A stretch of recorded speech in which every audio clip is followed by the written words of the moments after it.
የ28 ዓመቷ የሆንግ ኮንግ ሞዴል አቢ ቾይ ግድያ በቅርብ ጊዜ ታሪክ ውስጥ ከተሰሙ ከፍተኛ ደረጃ ላይ ከደረሱ አስፈሪና ዘግናኝ ጉዳዮች አንዱ ነው። ይህ ክስተትም ሟቿ ባላት ታዋቂነት ምክንያት ዓለም አቀፍ ትኩረትን ስቧል። ተጎጂዋ አቢ ቾይ ሀብታም፣ ተጽዕኖ ፈጣሪ እንዲሁም ሞዴልና ከ100,000 በላይ ኢንስታግራም ተከታዮች ያሏት የአራት ልጆች እናትም ነበረች።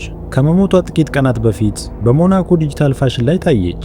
የኋላ ታሪኳም በቻይና ዋና ከተማ የግንባታ ንግድ ካላቸው ሀብታም ቤተሰብ የመጣች ነች። ከመጀመሪያው ባለቤቷ አሌክስ ኩዊንግ ጋር ብትፋታም እሱንና ቤተሰቡን በገንዘብ ስትረዳቸው እንደቆየችም ይነገራል። ታዲያ ጉድና ጅራት ወደ ኋላ ነው እንደሚባለው በየካቲት ወር 2023 ዓመተ ምህረት አቢ ልጇን ከትምህርት ቤት ለመውሰድ ባለመቻሏ ምክንያት እንደጠፋች ተነገረ።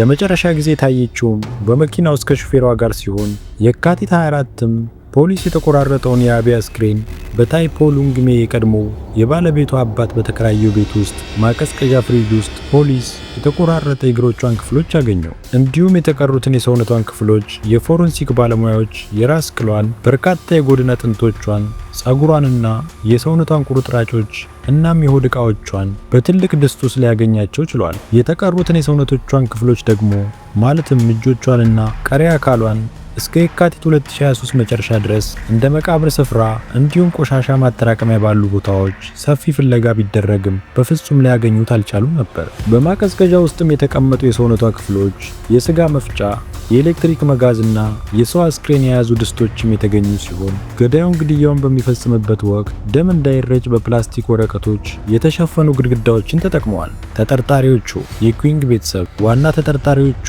በሚገርም ሁኔታ ሁሉም የቀድሞ ባሏ ቤተሰብ አባላት ነበሩ። ኩዊንግ ካው የቀድሞ የባለቤቷን አባት እንዲሁም የቀድሞውን የፖሊስ ሳጅንና የተጠረጠረው ዋና የወንጀሉ ፈጻሚ ሲሆን አሌክስ ኩዊንግ የቀድሞ ባሏ 500,000 የቻይና ብር እንዲሁም የቅንጦት ሰዓቶችን ይዘው በፍጥነት በጀልባዋ ለመሸሽ ሲሞክሩ ወደብ ላይ ሊያዙ ችለዋል። አንቶኒ ኩዊንግ የቀድሞ አማች፣ ሹፌሯና የቅርብ ባልደረባዋ ጃኒ ሊ የቀድሞ አማች ማስረጃዎችን በማጥፋት የፍትህ ሂደቱን በማዛባት ተከሷል። የግድያው ዓላማም የፋይናንስ ክርክር ወይም የገንዘብ ፍለጋ ነበር።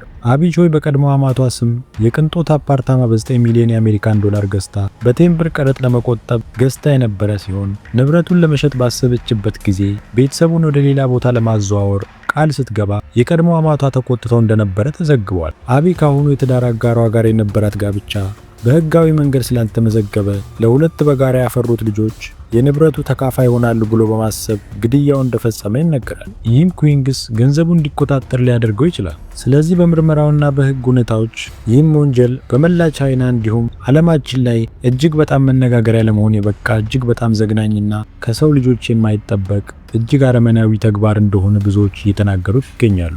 ወንጀሉን የፈጸሙት ግለሰቦችም እያንዳንዳቸው በህግ ከለላ ስር ያሉ ሲሆን ማህበረሰቡን በድርጊቱ እጅግ በጣም በመደናገጥና የሰው ልጅ እንደዚህ አይነት ወንጀል ሊፈጽም ይችላል ወይ በማለት ብዙዎቹ ሐሳባቸውን እየሰጡ ይገኛሉ። እናንተስ ስለ ጉዳዩ ምን ታስባላችሁ? ሐሳብ አስተያየቶቻችሁን በኮሜንት አጋሩ። ለተጨማሪ ቪዲዮዎች ይህን ቪዲዮ ላይክ እና ሰብስክራይብ በማድረግ ቤተሰብ እንድትሆኑ ስል በትህትና ጠይቃችኋለሁ። መልካም ቀን።